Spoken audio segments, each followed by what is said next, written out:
What up, bitches? How's it going? Mm, Me, Comic Crack, and this afternoon had a chat with Rasa, and you can check that out on my channel. Um, Talked about a whole bunch of shit, a couple hours, count them, 2 weeks in a row. Possibly next week. It depends on how things go with work. Starting a new job this week, so we'll see. We'll see how crazy that is. What are we going to talk to you about? Anything before we just jump right into the comics? I don't think so. Nothing else around. So why don't we just jump into it with a couple of, well, with a book I got today, actually. Out of Alcatraz, the hardcover is out, and so I went to the bookstore today, just kind of poking around, starting to think of ideas for Christmas and birthdays that are coming up. December is a huge birthday month for us. My brother, my dad, my brother-in-law, and my son all in December, and then just regular Christmas. So started looking for ideas for the kids specifically, and saw this. Only one copy was left at the bookstore. Had no idea it was out already. I've talked about the single issues. For some reason, I couldn't get my hands on issue number 2, so I was always planning to double dip. So I snatched it up pretty damn quick and read it all tonight, actually sat and read it. And it was just as good. Well, almost as good as the first time. It was great to kind of read that second issue. Not that I felt lost when I'd missed it when it was coming out, but it's so good. Tyler Crook's art is so fucking amazing. This whole story just plays out so nicely. These kind of thugs, building on that mythos of the great escape from Alcatraz there. What was it? Was it Clint Eastwood in the movie? When that movie came out, I remember seeing that, or maybe not when it came out, but I remember seeing that quite a few times when I was younger. This book is really great. The storytelling is fantastic. The watercolors are amazing. There's not much at the back. All they do is they just have a little bio, and then they do a cover gallery of they do all of the main, like the A covers, and then they give you some of the variants as well too, so you get some of the variant covers. So either way, this is kind of, it's another one that in my little black book of comics reading, this is one that's been circled as one of my favorite reads of the year. Dan Elson, how you doing, man? Nice to see you. That was a great book. Yeah, it really, really was. Every single issue that was coming out, it was kind of top of the stack for reads. What else did I read? I was talking about this briefly this afternoon. This is the next in line of, don't know why I'm talking so fast. I can slow down a little. This was the next in line of the Godzilla versus America one-shots. This is Godzilla versus Kansas City. I'm picking these up kind of out of habit. There's some good-looking art in here. The stories, though, they're just not, they're not engaging kind of in the least. Each one of these issues feels more and more like a brochure for each of the cities, which I completely understand. They're very specific to a particular place in the United States. So I completely get why that would be, but you kind of hope that some people would get a little more adventurous with the stories. But the art really, really is nice. This issue was probably, I don't know, it wasn't, it didn't engage me too much. The reason that I did pick it up, I wasn't actually going to pick it up till I looked at who was inside. And Jake Smith, I wanted to call him Nate Smith. Jake Smith is in this, who did Mothra. He did the Godzilla War for Humanity or War on Humanity book as well too. His style is really, really great. And it stands up in this one as kind of like, it's the standout story in this one art-wise. But most of the other stories in here have incredible art as well. So it's worth it for that alone. But I wouldn't say that this is essential. It feels like we're really flooded with Godzilla books these days. There's so many goddamn Godzilla books. I thought I liked Moody more than what I did on that Godzilla book. Okay, are you talking about Moody the artist, or are you talking Moody as in tone there, Mr. GTF 94? What are the credits here? Oh yeah, Buster Moody. Yeah, you're right. There you go, Buster Moody. So make a mark. Yeah, his stuff. It wasn't bad. It wasn't too bad. But yeah, I don't know. It didn't really do too much. Yeah, Robo Wolf. Yeah, the artist. Okay. Yeah, Robo Wolf. I have issue number 1 of that one, Dan. I did see issue number 2 in the shop this week, but I passed on it. I didn't mind the first issue, but I didn't. I don't know. I guess I didn't like it enough to pull the second one off the shelf. My shop ordered me number 2 without me asking. Cool, but I didn't get number 1. Oh, bunk. That does suck. I guess I'm assuming it's long out of print. It's nowhere to be found. Not too much to say about these, so I won't even take them out of the bag. 7 and 8 of the seasons. I just actually canceled it from my pull list this afternoon after my chat with Rasa. We were talking about it, and she's been off it for a few issues now. So I think that's it for me. It's, even though these 2 issues do kind of ramp it up a bit, I do find that the story kind of got a little more interesting with these 2 issues.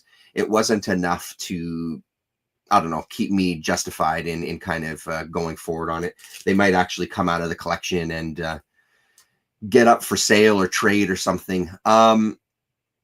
Yeah, there is a bit of a twist at the end of number 8, though, so it's mildly intriguing. It's one of those things, though, where as interesting as it was when it compares to the rest of the series, if it was any other book, it might just be kind of, the intro, like it might be the issue 1 or 2 or something, right?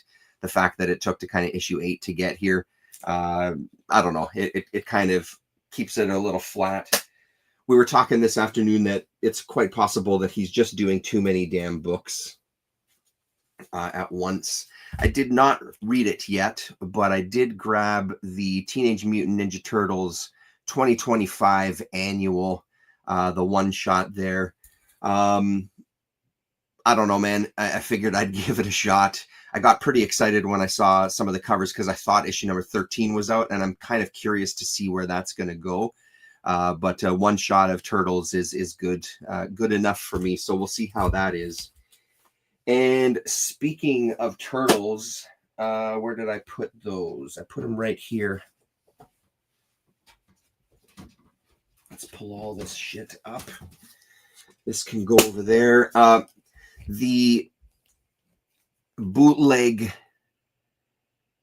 Teenage Mutant Ninja Turtles series called Amnesiacs. This is issue number 1. I found a good use for those clear backing boards as well, too. They're perfect for this bootleg comic. So issue number 2 is out, and it hit my mailbox, and I read it pretty much immediately. Yeah, it didn't take me very long to sit down and hammer through this one.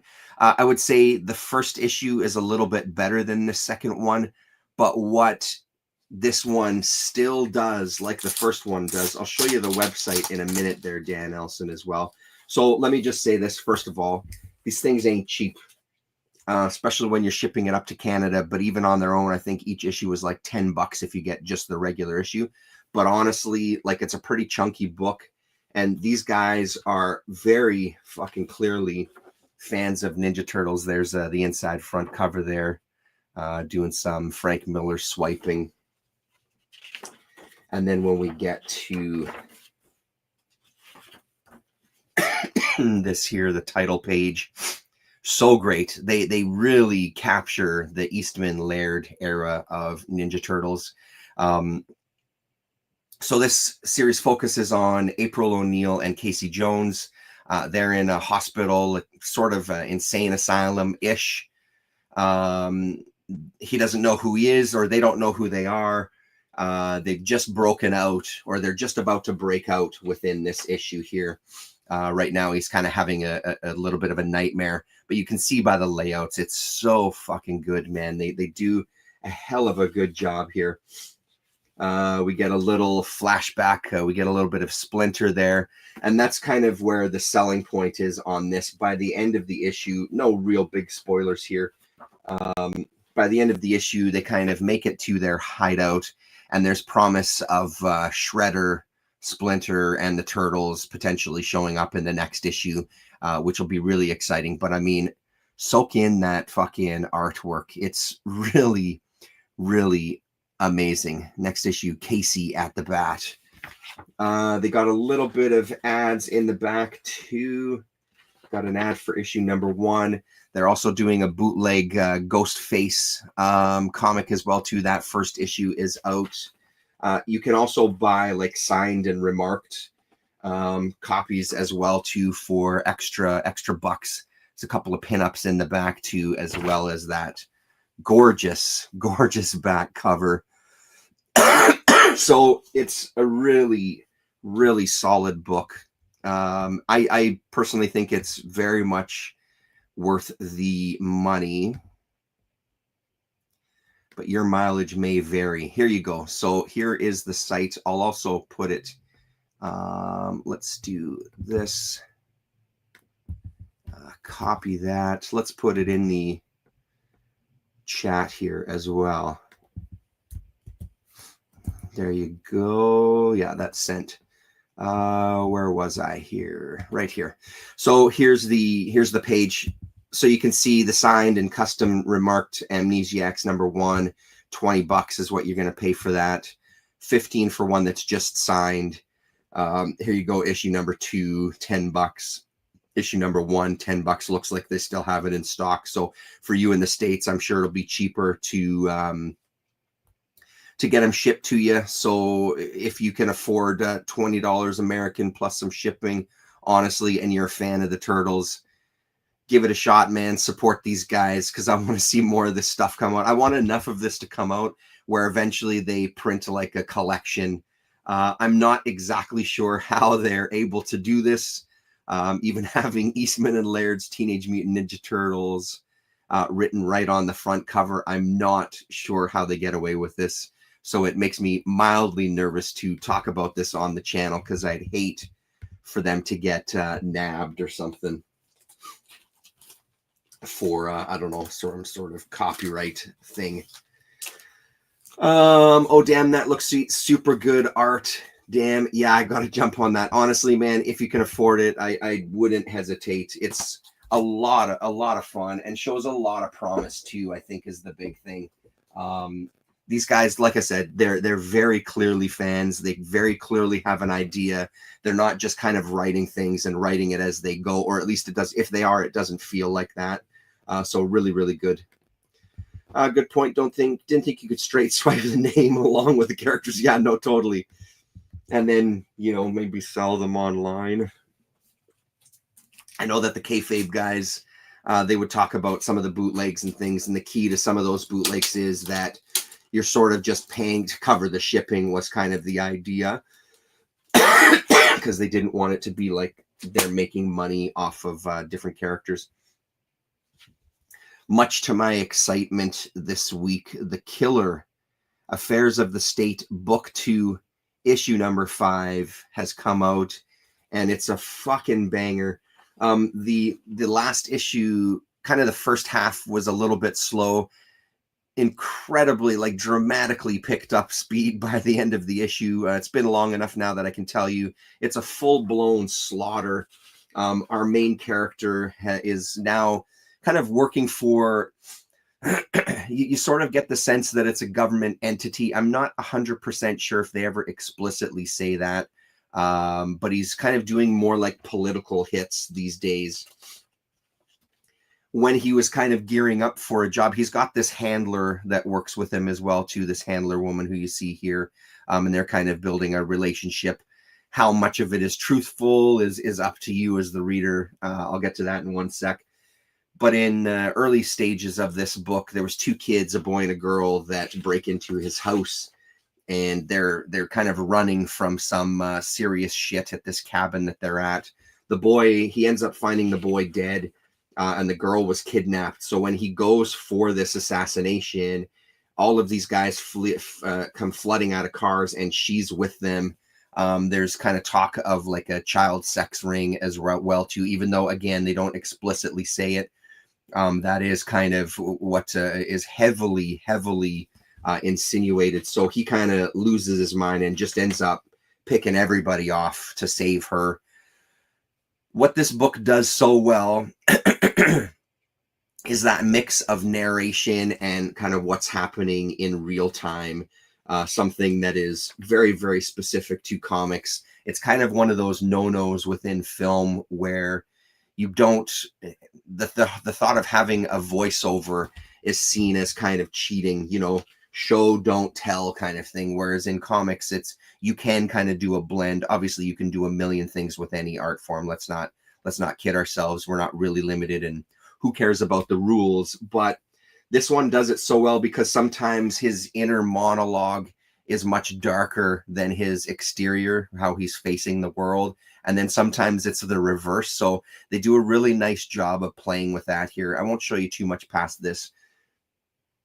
So some of these hits have gone kind of bad. There's too much of a slaughter. So his handler's kind of giving him the heads up that, hey, the people that are at the top are a little, they're a little concerned about what's looking like your recklessness with these recent jobs. He had to flee with the girl from their kind of safe house because people came to try to kill them both in the middle of the night. So now he doesn't even trust his handler. At the end of the issue, we get a little bit of a twist, how you can read it kind of how you want. I'm very, very curious where this is going to go. I feel like I've been following this since the beginning. The first volume that came out, I've been reading it ever since. I never fail to pick up a mini series, and I try my best not to miss an issue. But this one, I would say, is kind of it. From my memory, it feels like this one is very much ahead of any previous volumes of it. And I think one of the things that makes it so good is the fact that I followed this character for so long.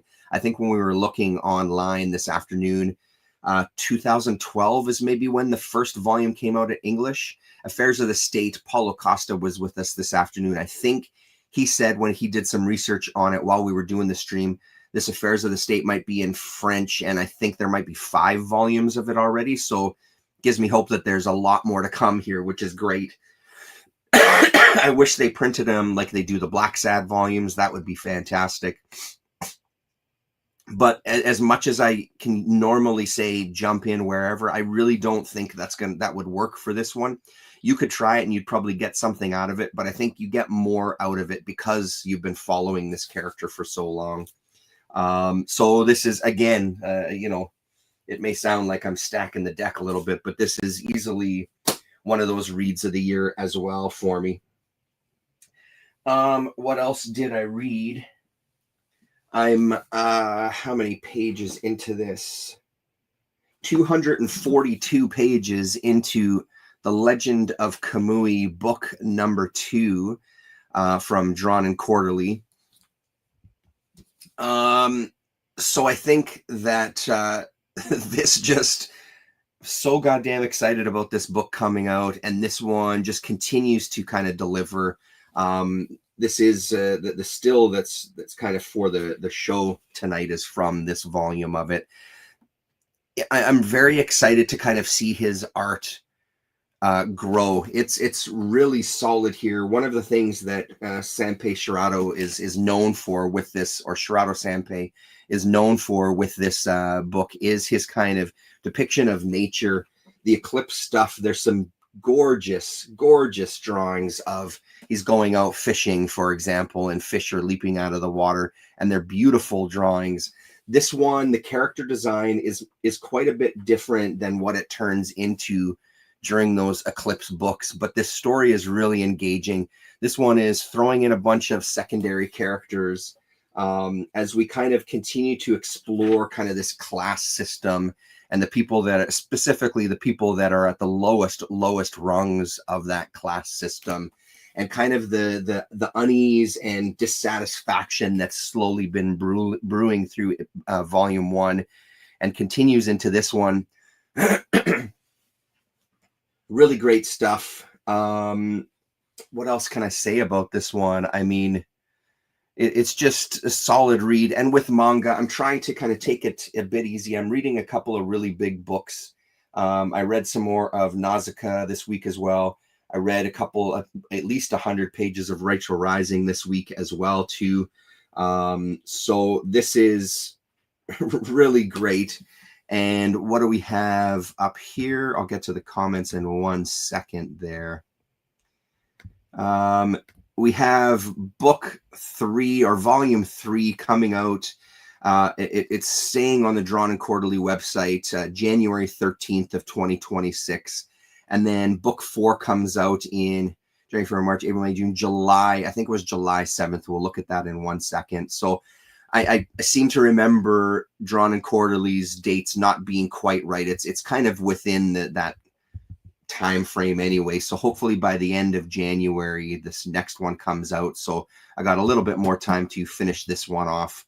And still they give you a bunch of sample pages as well, and still in this sample pages you're getting this really clean look for the character design, which again doesn't kind of exist throughout the whole run. So 10 volumes total is what this is going to be, 2 volumes a year. If you can't get your hands on it, I mean, try directly from Drawn and Quarterly. I don't know how that would be for people in the States. Ah, shit, I didn't mean to close that window. Damn it.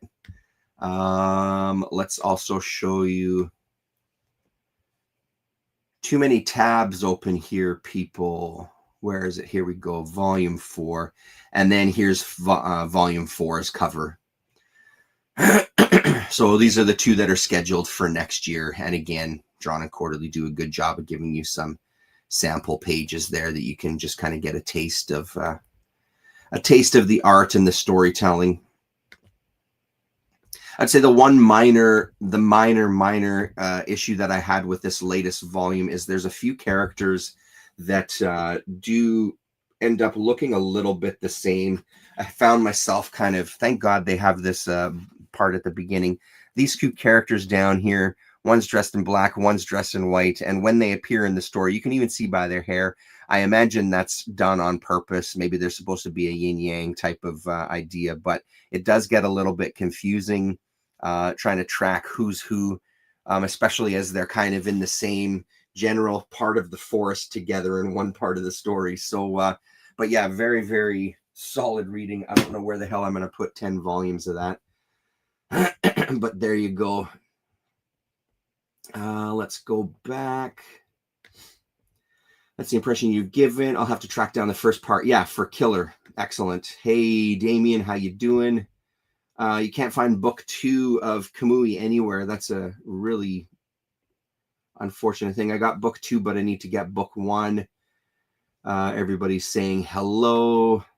I prefer them to space out the releases. Hopefully the Lone Wolf and Cub Deluxe editions are spaced. I agree with you. Again, it's one of the criticisms I've had with heavy metal is that it comes out too often and it's too thick to get through. You lose interest and you lose steam pretty fast. I love that it's 2 a year. As much as I love the Corbin stuff and I'm able to keep up, even that one feels a little rushed at times too. Oh, hey, look at you. Control Shift T. Control Shift T. Oh man, you're a freaking genius. Thanks, bud. Excellent. Good work. Where are we here? Yeah, I better jump on these Kamui books before I miss out. It's so annoying when you start a series, then find out the majority of the volumes are just gone. Yeah, like Charlie's War. Yes. Everybody's still saying hello. What else did I have? I mean, I won't talk about it too much because I think I don't have anything that 10,000 other people haven't said about this. I am now, how many pages into this monstrosity? 327 pages into Rachel Rising Omnibus and loving the shit out of it. It's another one. This one is such an easy, comfortable read that it's really, I think, like I said, I sat and kind of read 100 pages and it went by like nothing. So goddamn good. Really, really loving this. Another one that I'm really enjoying that I've dug into. I'm reading too many big goddamn books at once. This one, I'm only about 90 pages into it, but this is Nausicaa Book 1. And no surprise, again, to anybody, which is why I won't talk about it too much. This is so great. One of my favorite movies from Miyazaki, for sure. The book is gorgeous. The artwork is just stunning. The every single page is absolutely incredible. So I'm so glad I splurged on this. Splurged all over this big double hardcover volume here. Oh, you did. Look at you. You bought House on the Borderland because of your recent video, Dan. That's amazing, Damien. Did you find it locally or did you have to buy it online? It's one that I would love to get as well. What else did I get in the mail? I have not read this one, but I want to make sure that I give a huge shout out to Nate Doyle. If you go back into my archives, you can see kind of the one and only interview I've done with a cartoonist. Had a chance to sit and talk with Nate about Crooked Teeth, about his time playing in bands, and a bunch of other topics. So if you want to go back, I'll try to find that video and link it into the description of this one. So Crooked Teeth is out with issue number 10. Blood and Thunder, was that the story? Is that what it was called? Or am I now mixing up titles? Yes, Blood and Thunder will continue in part 5 next volume. So that was, I love all of his stuff. These books are so great because they kind of mix sort of sketchbook. There's journaling that goes on here. There's stories that go on here. But it's all really, really great stuff. He's a pretty great storyteller. That Blood and Thunder, like I've said, every time I talk about this book, I absolutely love that story, and I'm really looking forward to seeing where that goes. Really enjoying that stuff. So I follow him on Instagram, and as soon as I saw that this was out, it was a no-brainer. Sent him the money immediately, and because he's such a good fucking dude, he sent me some extra stuff. First of all, he sent me a nice handwritten letter, which was really great. Nice to hear from him.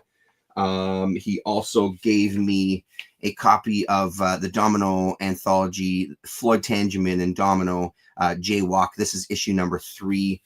Nate has some work in here as well, too, just the 2 pages in the middle. So he shot me a copy of this, which was very nice of him. And then as if that wasn't enough, he did a drawing of Ricky from Trailer Park Boys for me, and signed it and made it out to me, which is just incredible. I love it.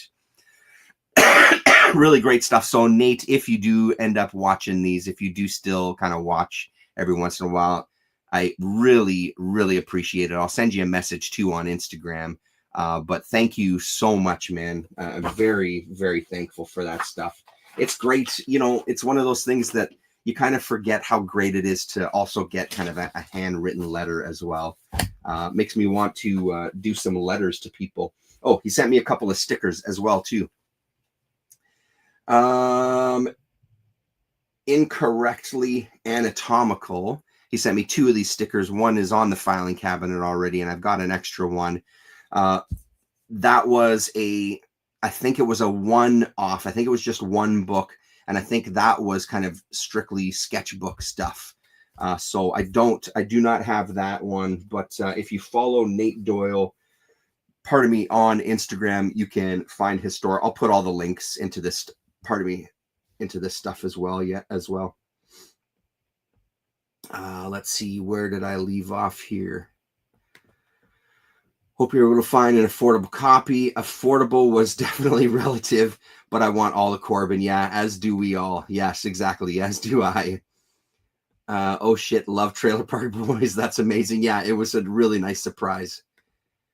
Same with the Corbin. I'm just buying it all and not looking at the price. I'm the perfect customer. There's a bunch of us. I'm the exact same way. So with that in mind, let's take a look at this shared screen, which is down here. The next Corbin is scheduled to come out this month. It's the Rat God hardcover issues 1 to 5. I think there's some extras in here too.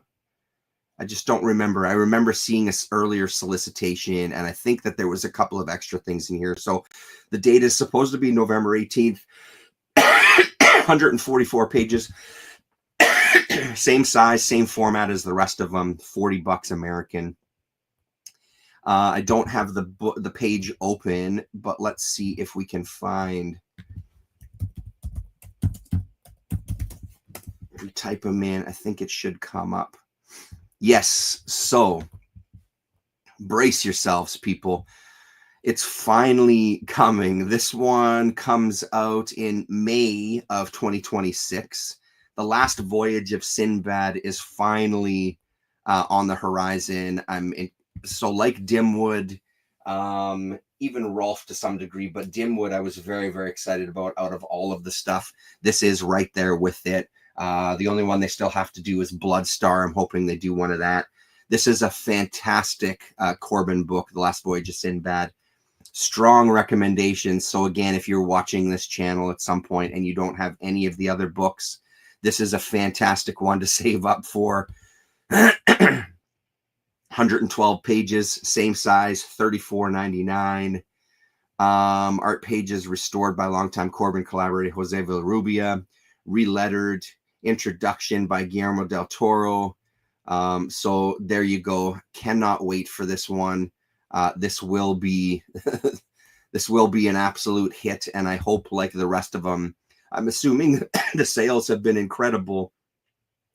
I think on Jose Villarrubia's Facebook page, he talked about, this was before Rat God. He said that there was 4 more. He was working on at least 4 more volumes. He doesn't know how long it's going to go, but there's at least 4 more volumes. So those are the next 2 that are announced. I don't remember if there's been any other ones announced after that. So I have not gotten with Stray Bullets yet, but that is on the reading list for next year, I think.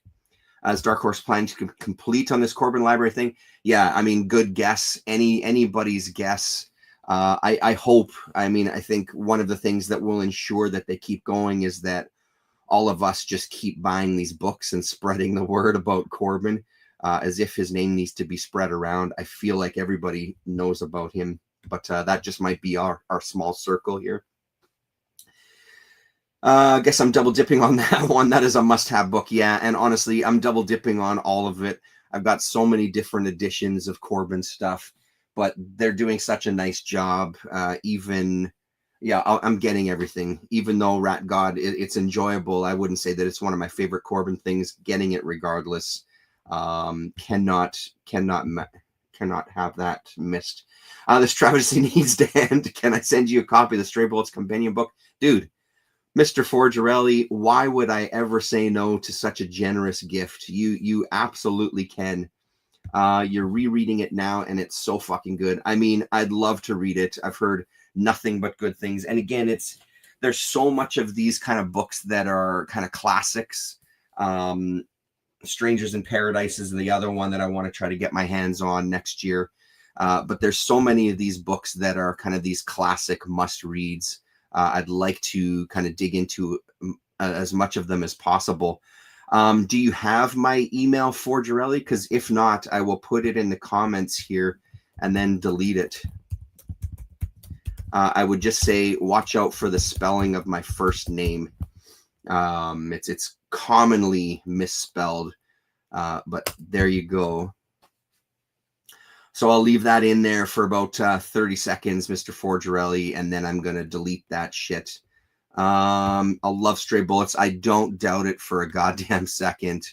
Stray Bullets is amazing, but I've heard the compendium is so heavy it'll break your wrists. I believe it. I was eyeballing the compendium of Harrow County today as well, too. which I have since put on a Christmas list for the family because I desperately want to read the rest of that. I only had the one compendium, or the one omnibus rather, volume 1.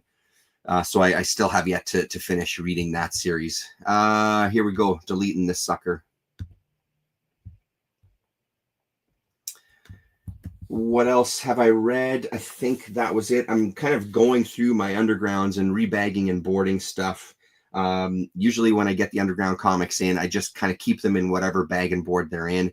They're generally kind of Silver Age, sometimes Golden Age bags. It's getting increasingly difficult to sort through that underground comics drawer. So I started pulling things out, and I realized I had a stack of doubles. I put them up tonight actually on a Facebook, one of the local Winnipeg Facebook groups. I don't know if anybody in town is going to be interested in them, but I figured I'd give it a shot because I'd like to try to sell this stuff locally first. If that doesn't work out, I will absolutely get in touch with the usual suspects. Dan, I'll send you a list for sure, and then give you kind of first dibs on it if there's anything in there that you're interested in. And I might do what I've done in the past, is do kind of like a video where I just show the stuff that's for sale, drop some prices in. Yeah, Eliza, yeah, for sure. I'll let you know. Shoot me a message on Twitter/X there, Eliza, and I will give you a list. But again, I'm doing them locally first. I have a feeling, though, this is pretty generic stuff, though, Eliza. It's, you know, things like Dr. Atomic. What else is in there? Yellow Dog. There's an issue of Women's Comics. There's a issue of Young Lust. So it's not like Brain Fantasy 1 and 2 or other ones that are in there. So it's not necessarily really rare stuff. Lean Years, Human Drama. Those are some of the titles that are jumping to my mind anyway. But yeah, shoot me a message on X and remind me, because that's also Canada, so that'll be a little cheaper. And then yes, Dan, I'll absolutely reach out to you as well too. I think that's it. Looking around, did I read anything else? I did not read anything else. Nothing is going on. Nothing to see here. Yeah, that's it. Right on. Thanks very much, everybody. Nice to see you all. Thanks for joining me yet again on a Sunday. You know who you are. I appreciate you guys showing up every week. It's nice to have a small group of us have a little bit of a hangout on Sunday night. We'll see. I'll probably be back for a Sunday wrap next week, but keep your eyes out. If you're not subscribed to La Raza, subscribe to La Raza, because if we do come for our Sunday chat, we'll be over on her channel. So run on, everybody. We'll talk to you.